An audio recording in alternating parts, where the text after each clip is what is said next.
man. So today we are in the concluding week of our series on Esther. We've seen over the past month how God moves behind the scenes. You know, Esther is one of the books in the Bible where God is not mentioned at all throughout the text.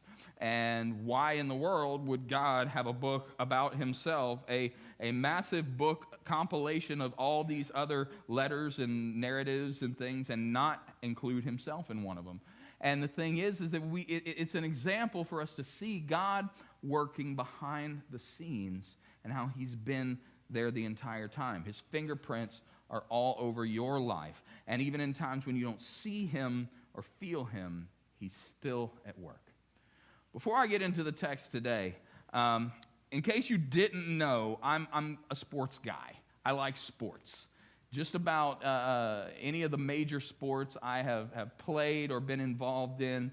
You know, I played football, basketball, baseball, golf, soccer, all that in high school, and did some of it even afterwards. You know, softball and racquetball. I love sports, and I can enjoy just about any sport live and in person. Watching the sport, I can enjoy it live in person, but it's not the same as being on the court or on the field, or since I've recently started watching professional soccer, on the pitch.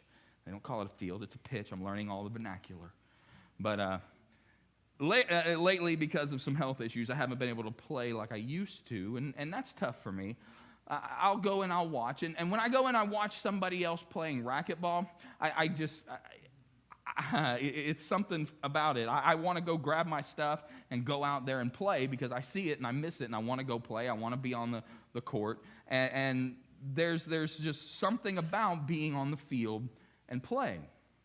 Some events are good to watch at home from TV. Some people, you're like, I don't want to go to a stadium. I don't want to be around the people. I have the best view from my recliner in front of the TV with my own snacks. But there is something about being there in person that makes it exciting. And while watching is enjoyable, even in person, that's not where the real action is. The real action is when you're in the game. The real action takes place on the field, on the court, on the pitch. No matter what the sport is, that's where the action. Anybody can be a spectator, and there's some sports where you can get really close to the action. In basketball, you can get courtside seats, and there's times when they'll fall and maybe even land on you. So you can get close to the action as a spectator. But God has not called his people to be spectators. God has not called us. He is, as exciting as it is to watch what's going on, he has not called you to sit on the side and watch what's happening. He wants you involved in the game because that's where ministry happens. That's where you really get your sleeves rolled up. You get head over heels involved with what God is doing. And I'll refer back to Mordecai's words to Esther and encourage you with them this morning. Maybe you were created for such a time as this. So we're coming up on Easter. Easter is in a few weeks, and that is one of the major feasts in the Jewish calendar. There are a number of feasts in the calendar throughout the year, but there are three main feasts in the Jewish calendar. Some of them you've heard of, some of them you might not have known much about, but the three major festivals, the first one is the Feast of Passover. The Feast of Passover coincides with Easter, but originally the Feast of Passover was when the Israelites were leaving Egypt. This was the last of the 10 plagues. It was the angel of death. The angel of death came to Egypt to kill the firstborn of every household, except they were told, take the blood of a lamb and put it over the doorpost. And when the angel comes by, it sees the blood of the lamb, it will pass over your home, and your family will be safe. And so they celebrate that every year. In the New Testament, we see where Jesus was crucified and resurrected around the time of the Passover, the Feast of Passover. And there's a connection there. Revelation 13 calls Jesus the Lamb slain from the foundation of the earth. His blood saves us from an eternal death and covers our sins. So in that same way, the blood of the Lamb, with a capital L, is applied, and when judgment comes, the blood is there, the blood of Jesus, and that saves us from our sins. 50 days after that comes the next feast, which is called the Feast of Pentecost. Pentecost literally means 50 days. I know there are some that hear Pentecost and you think about Pentecostal church, of which we are, and sometimes that word draws up some confusion, or not confusion, but some, I don't know about that Pentecost thing. Well, literally, Pentecost means 50 days. 50 days after the Israelites left Egypt, they were encountering God on the mountain. God descended, his presence descended on the mountain, and they celebrated the coming of the presence of God. So before the day of Pentecost, it's mentioned in Acts chapter 2, before the outpouring of his Spirit, every year the Jews would celebrate the coming of the presence of God 50 days after Passover. And then, of course, in Acts chapter 2, on the day of Pentecost, 50 days after Passover, the crucifixion, resurrection of Jesus, the Spirit of God descended, and we can read about that in Acts 2, like a mighty rushing wind, and cloven tongues of fire appeared, and they spoke in other tongues as the Spirit gave them utterance. And so that was 50 days after the events of Jesus. Once again, God's presence descended in the same way that they celebrated when God came down to the mountain. So those are two of the three. The third major feast is the Feast of Booths, or the Feast of Tabernacles. You might have heard it called that. In this feast, the Israelites would go out into the wilderness, and they would live in these tents or in these booths. And they would celebrate that God gave them the law, and God renewed his covenant with them. So these are the three major feasts, and there are only three of the many that they celebrate. But the reason that there were so many of them was because God did not want them to forget where he brought them from. These feasts called them back and had them recall their time in the wilderness and generations ahead, hundreds and thousands of years from the time that those feasts were initially given to the people of Israel. They would celebrate them so that the generations down the road would know how far God had brought them. It was a call back to the wilderness, because in the wilderness, we're reminded who we are. In the wilderness, we're reminded how far God has brought us. You want to know how good you have it? Go to the wilderness and see how you operate when you don't have the things that you normally have. That's one of the reasons that as a mission trip is so effective. When you go and you see how people live without the regular comforts that you have. That is an example of being called to the wilderness, and it reminds us where we're from. There's another feast that I'm going to talk about, and here's where it ties into Esther. This is not one of the three major feasts, but this one is very specific to the story in Esther, and it's celebrated the first week of March every year. And that is the Feast of Purim. The Feast of Purim. This feast celebrates their deliverance as told in the book of Esther. So during this feast, they will begin the day by reading the book in its entirety. 10 chapters, the book of Esther. They will read the whole narrative. But whenever they would say, whoever was reading it, whenever they say the name Haman, the people listening will boo so that they can't hear it. So whenever they're talking, and then the king said to, hey, boo. And it's this big thing that they all participate in. They boo so that they drown out the name of Haman. Haman was the second in command who came up with the plan to eradicate the Jews. Later in the day during this feast, they will actually give gifts to one another. And the bulk of the gifts that they give are focused on giving to the poor. And they ask one another this question: in whose life has God called you to be an Esther? And that is a relevant question that we have today. In whose life has God called you to be an Esther? Are you going to watch what's happening? Or are you going to get in the game and see how God will use you to reach people who need to be saved and need to be rescued out of their trouble and what's coming? Who knows but that you were created for a time such as this?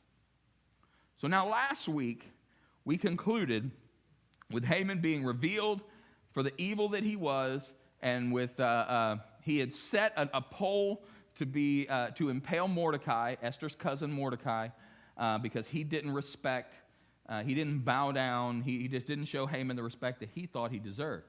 So he put this 75-foot pole and was going to impale him on it. Esther revealed who she was, and that the king then turned it around and said, all right, no, you're not going to murder the Jews. You're not going to assault my wife. That pole that you had set up for Mordecai, you're going to be impaled on it. End of the story. What else is there to tell? Well, there's so much more. In Esther chapter 8, beginning in verse 15, then Mordecai went out from the presence of the king in royal robes of blue and white, with a great golden crown and a robe of fine linen and purple. And the city of Susa shouted and rejoiced. The Jews had light and gladness and joy and honor. And in every province and in every city, wherever the king's command and his edict reached, there was gladness and joy among the Jews, a feast and a holiday.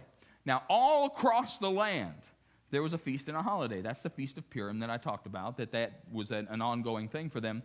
But keeping in mind how big the Persian Empire was at the time, it stretched from what we know today as the far west section of Egypt all the way to current-day Libya, going all the way east across the Middle East and across what we know now as Iran, Iraq, Saudi Arabia, all the way to India. All of that was considered the Persian Empire back then. And they celebrated this feast, all of that. And many from the peoples of the country declared themselves Jews, for fear of the Jews had fallen on them. So there's a lot that's going on in the world. In fact, just this past week marked the 1-year anniversary of the beginning of the war in Ukraine.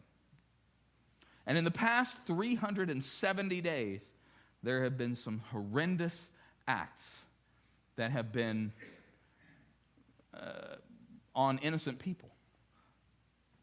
We had, in April of last year, we had Coleman Bailey come and tell us about what was going on over there. Coleman was actively involved in Ukraine with an orphanage. Our denomination, the Church of God, the orphanage that we had in Ukraine, he helped get children out of the orphanage, out of that city, and across the border into Poland and into other areas where the children were safe. And it was a moving time for him to come because he barely escaped himself. In fact, he had to come in to the country through Mexico.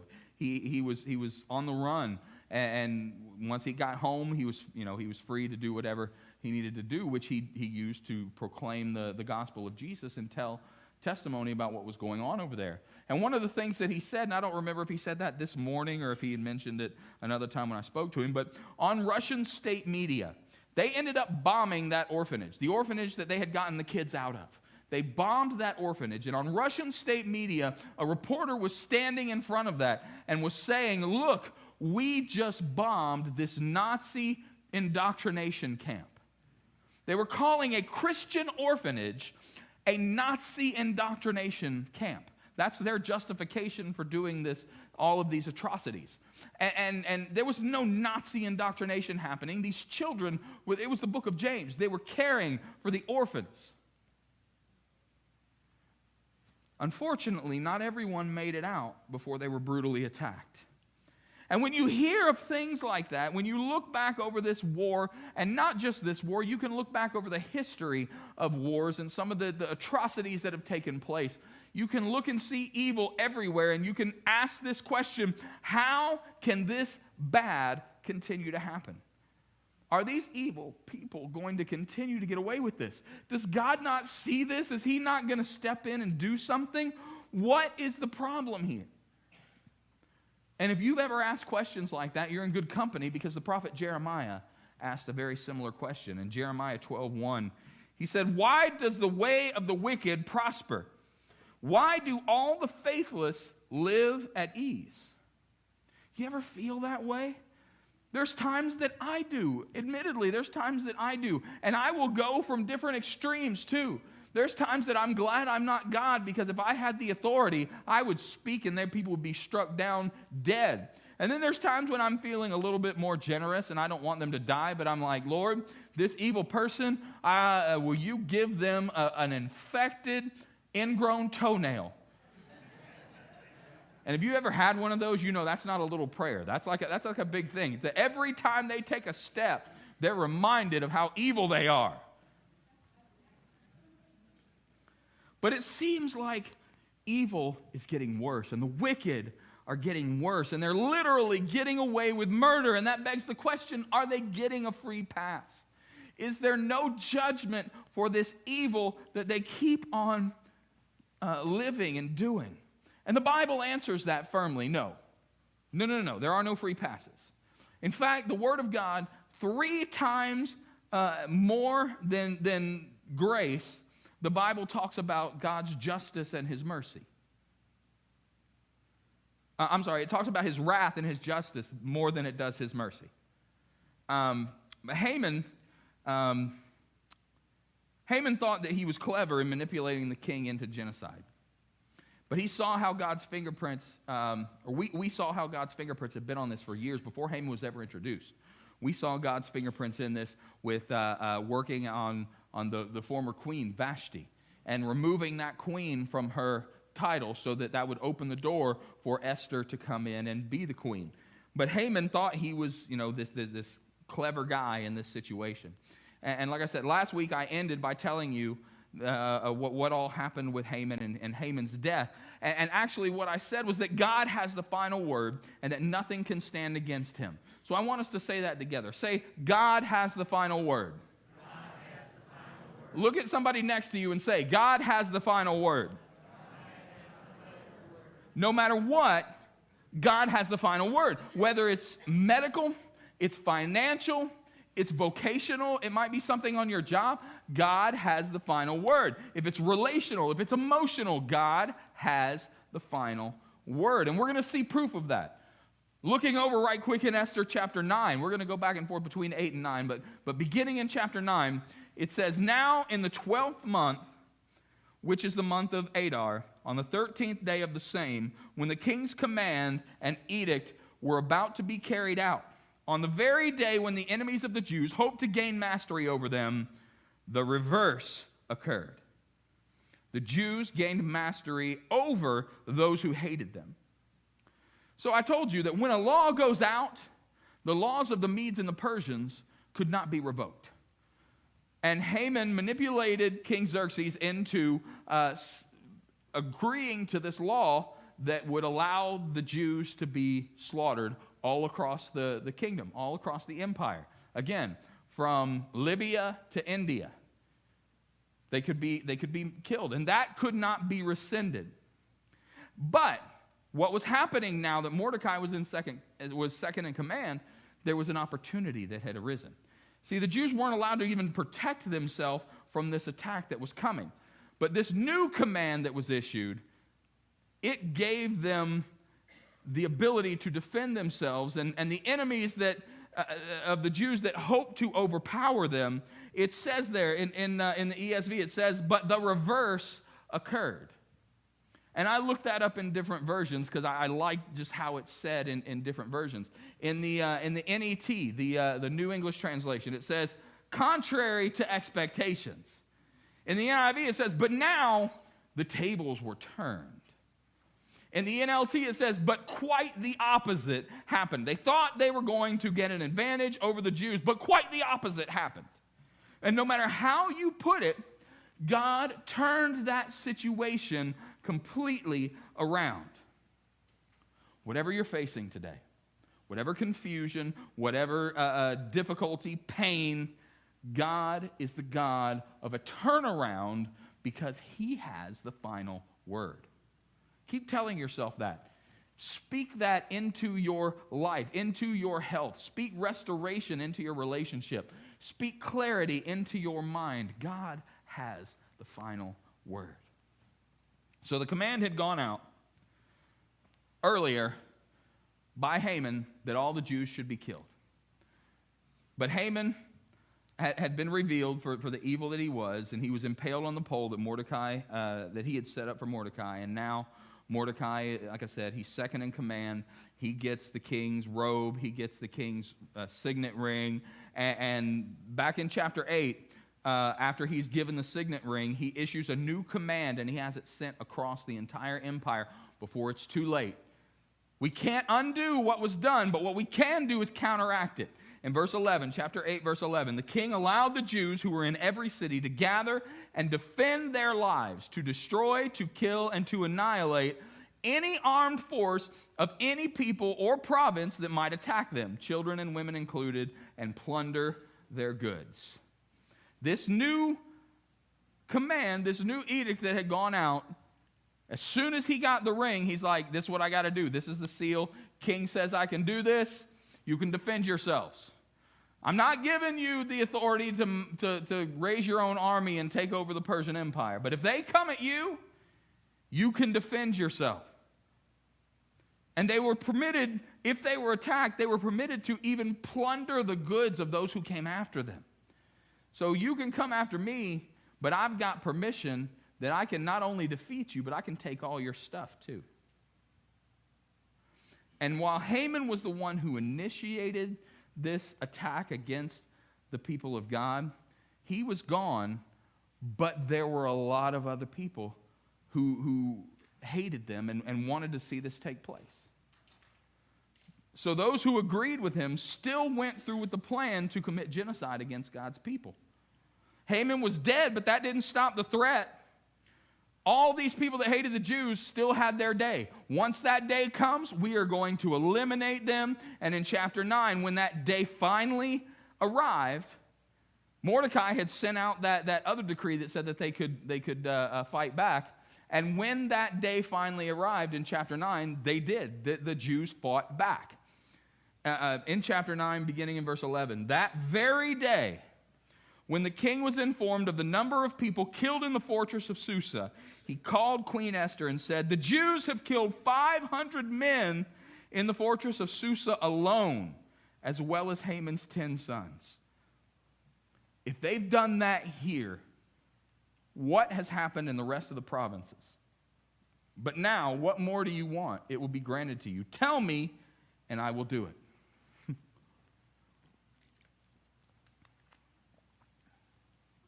500 people just in the capital city had been killed.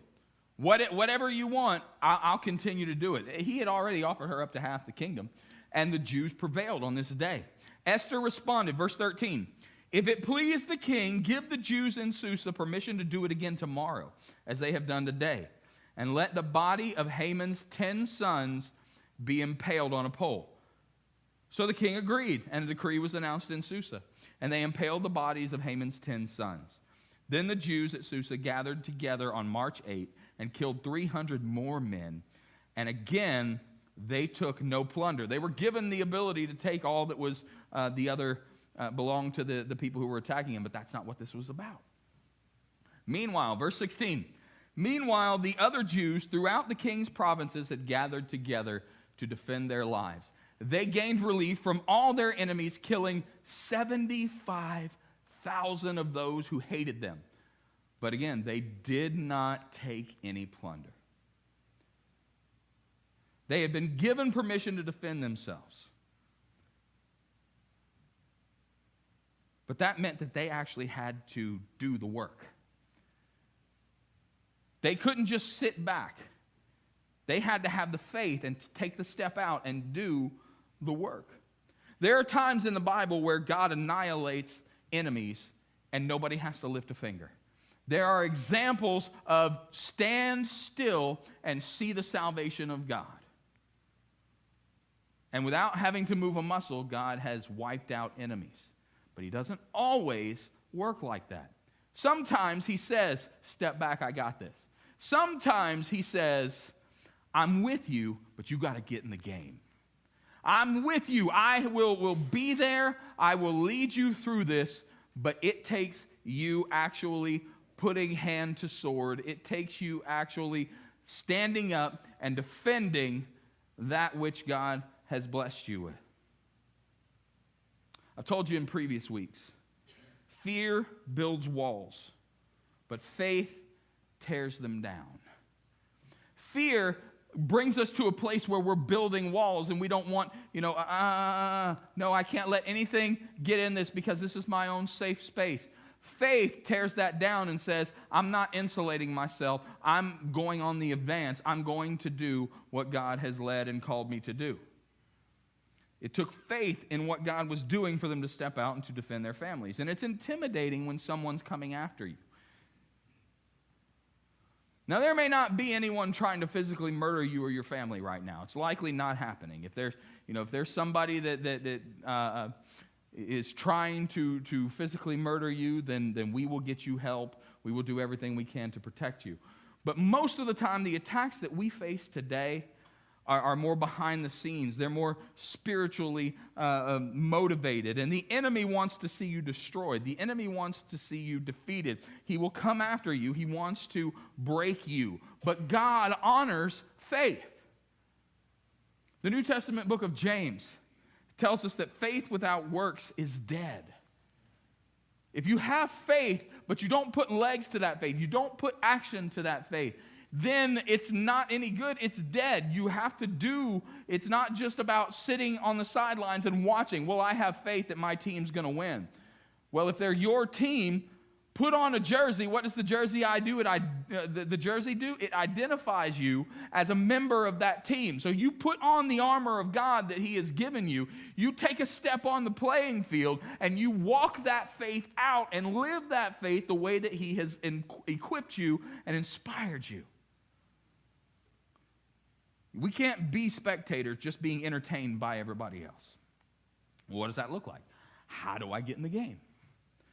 I went and watched the Jesus Revolution movie on Friday. Has anybody else seen that? Is there anybody who's seen it? All right. Well, I'm seeing what I can do to get a block of tickets, and I want to take as many people as I possibly can to go see that movie because it's Jesus Revolution. It's a true story of a movement that began in the late 60s when people were seeking truth. And they were trying to find truth in ways through drugs and the enlightenment of their mind. But what ended up happening was the way, the truth, and the life found them and rescued them. Combining that with the recent revivals that have broken out on college campuses across the United States. Look, it was probably 3 weeks ago. I couldn't get on social media without seeing so many people take a stand against what was happening at the Grammys. Oh, the devil, there was devil worshiping on the Grammys. I wouldn't even know what happened on the Grammys if there weren't so many people who felt like they needed to come out against it. But they were thrusting this in our faces. Look, this is evil. Look, this is evil. Acting like they were clutching their pearls, surprised that somebody who was a sinner was acting like a sinner.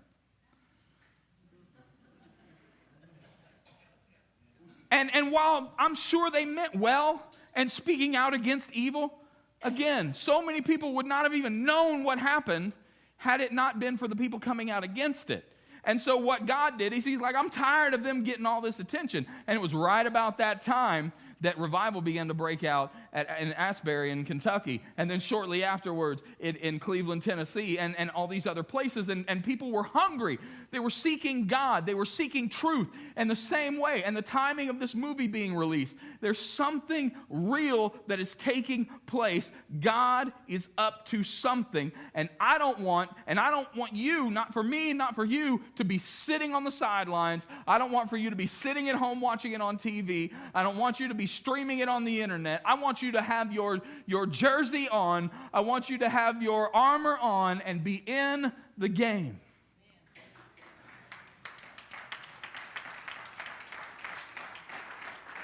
Fighting for righteousness. Fighting to defend that which God has placed in our charge. Whether that's your family, your ministry, your calling, whatever it is. The enemies of God still hate God, and that means if you're for God, they hate you too. Don't be surprised when the enemies of God do something that's against God. Instead, clothe yourself with the armor that God has given you. Put that jersey on, put your kit on, put everything, get your boots tied up, your cleats tied up and ready, and advance. Esther chapter 8, verse 17, and in every province and in every city, wherever the king's command and his edict reached, there was gladness and joy among the Jews, a feast and a holiday. And many from the peoples of the country declared themselves Jews. When other people saw how good God was and how faithful God had been, they said, I got to get in on that. They were, it was like the whole thing, you cut the head off the snake didn't die, other heads began to grow. Evil was not eradicated with the impalement of Haman. There was still evil throughout the empire. But God made a way. His fingerprints were all over it. God stepped in, and he empowered his people to stand up, and 75,000 of the enemies of God were defeated on those 2 days. Well, we'll come back tomorrow because they're only allowed to defend themselves one day. And Esther said, let us do it again tomorrow. And the king's like, well, sure. I mean, there were already 500 killed just in this city. I can't imagine what it was across the empire. And 75,000 of the enemies of God lost when they came against what God was doing. And the Israelites had the opportunity to plunder them, and they didn't take it because that's not what it was about. And so when everyone who was left saw this miracle take place, they said, I want that for me. Daryl, come on. And it wasn't just that they wanted to serve God. It says that let me go back here. It says they declared themselves Jews. It's not an easy thing to become a Jew. It's not like, oh, I think I want to be a Jew. No. It was a hard thing. Physically, it was difficult. The men had to become circumcised. But more importantly and deeper spiritually, they had to declare that there is one God. They had to forsake. It couldn't be, well, I agree with the Jews. Well, I like what the Jewish God is doing. I like these Hebrew folk. They've got something cool going on. No, they declared themselves Jews, which means they had to forsake everything else and had to declare that there is one God. That's why the Jews say the Shema every day. The Shema is, hear, O Israel, the Lord our God is one God. And they had to declare that. The enemies of God were defeated, and those who were on the fence, those who were spectators, those who were sitting by watching the God intervene in his fingerprints and all of the truth revealed, they said, I can't sit on the sidelines anymore. I want some of that. Can I get a jersey? Look, I've recently become a fan of soccer, and so last night I'm watching a soccer match, and I hopped online and I saw that they were having a sale on customized shirts. So I am a fan of Orlando City because they're local, and I ordered an Orlando City shirt, and on the back I have a number and a name put on it. And because it's soccer and because my family is Italian, and I put my mother's maiden name. So I have my high school football number and my mother's maiden name, DeCarlos, on the back. Because I want to identify with that. I watched it. I liked it. I was inspired. I didn't want to just watch anymore. I want to go out on the pitch. I want to kick that ball around and hope I don't fall and break something. But no, but that's what's happening here. What happens when God intervenes, when God shows up on the scene, whether people know it or not? His name wasn't mentioned in that book, but we see evidence of his presence. And not only did the people want some of that, they had to forsake everything else and stand up and say, the Lord our God is one God. A polytheistic community, a polytheistic culture said, no, one God. In your current situation, no matter how bad it is, maybe God has allowed you to go through this thing and you can't understand why, but it's in order to bring about a supernatural turnaround for other people to see and be inspired and want to be part of it. God is up to something. He's moving. He's moving in these different places in the country. He's moving. The timing of this movie's release and the subject matter of it. It's an account of a true event that took place, and yet people are seeing it and they're like, wow. I was moved to tears multiple times in that movie. At the beginning, when there were people coming to church, and there were some people that were rejecting them because they were going to mess up the carpet because they weren't wearing shoes and they were dirty hippies. Later on, when there was conflict in the church between the leadership and the person who was kind of spearheading the revival, and I'm seeing that, and my heart is breaking because I know that's a real story, and I know that takes place at churches all over the world even today. And then the reconciliation and how God put his hand on it and it exploded. And I look and I see where we are, and I am not buying a ticket anymore. Don't buy a ticket. Get involved. Look at your trials differently. Look at them as an opportunity. Look at them and say, look, I don't enjoy this at all. This is tough. This is difficult. But God, if there's some way that somebody is going to come to you because they see how I'm dealing with this, then that helps strengthen my faith. Then that helps get me to the place where I can take that step out and I can endure it, because I know you're with me and I know it's hard, but you're with me every step of the way. And sometimes I don't feel it, and sometimes I can't see you, but your fingerprints are there, and I trust you. God has the final say. Your trials are a chance for his glory and his provision to be made known among people who aren't currently in a relationship with him. So when those times approach, respond the way Esther did. I'll take you back 2 weeks. I'll take you back even further than that. How did Esther respond? She fasted and prayed. I don't know about fasting. Wednesday night, 7 o'clock, right here. She fasted and prayed, and then she trusted God. She fasted and prayed, but then the next step was she had to go before the king. And like I said 2 weeks ago, she had to take that step out. She couldn't just stand out in the court and hope that the king would want. No, she took the step out and approached the king. She had to trust God. She'd fasted and prayed, and she trusted that God would make a way, and he did. Will you stand?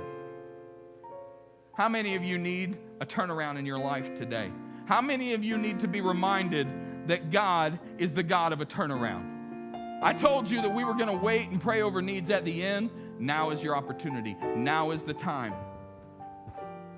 God is calling Mordecai's. God is calling Esther's today. He's calling people to stand strong in the midst of trials, even when they can't see his fingerprints. And when you do, he will bring about glory to his name, and he will draw people to him. He will draw people to you. It's amazing. That's what a real revival looks like. Look, I've seen and I've had discussions with people, and I've had to quote scripture and show examples in the Bible. There are people who are upset that Asbury University has decided to not continue to have their doors open for this revival, because people just wanted to go. They're coming. Thousands of people are descending on this town that doesn't have the infrastructure to handle it. And well, if you really trust God, you'd leave your doors open. Look, the disciples and the 120 were only in the upper room for 10 days. 10 days until the Spirit of God was poured out. And you know what happened when the Spirit of God was poured out? They didn't stay in the upper room and just, we just need to soak. I just need to soak. This feels so good. I don't want to even go anywhere else. I just want to soak. Nope, they went out and changed the world. Peter preached and thousands got saved that first day. They went out and they changed the course of history. And so when people get aggravated about that, they get upset, I'm like, look, I'm glad the disciples didn't stay in the upper room. I'm glad that they took it elsewhere. I'm glad that it's spilling out and it's going across the world. That group that I mentioned that's coming on Saturday, Campus Choir, the director who has since passed on, but he was the director when I was there, he talked about a vision. And there was somebody else who had this dream and this vision, and the director used to repeat this over and over again, that people who were being raised up in that ministry I was a part of. And I'm thankful that I am part of that legacy, but that we were going to be running like a runner in a Olympic, leading up to the Olympics, carrying the torch. Except instead of carrying it overhead like this, people are going to be carrying it down here, and it's going to catch fire, and everywhere we go, there's going to be fire left in our wake. And it wasn't the kind of fire that consumes and destroys the things that you enjoy. It's the fire that consumes and destroys evil and sin. It's the fire of the Spirit of God and righteousness. And here we are on the precipice of this. Look, I don't know what's going on. I just know that I have to trust God. I was in this sanctuary praying yesterday, and God said, put more chairs out. I'm like, God, we haven't packed it out yet. He said, put more chairs out. Yes, sir. I don't know what he's doing, but I'm glad that I'm on the ride. I'm glad that I've got my jersey. I'm glad that I've got my armor, and I want you on the team with me. So right now, as we move into a time of prayer, if you need to experience the God of the turnaround, I want you to come. If you are tired of sitting in the stands, I want you to come.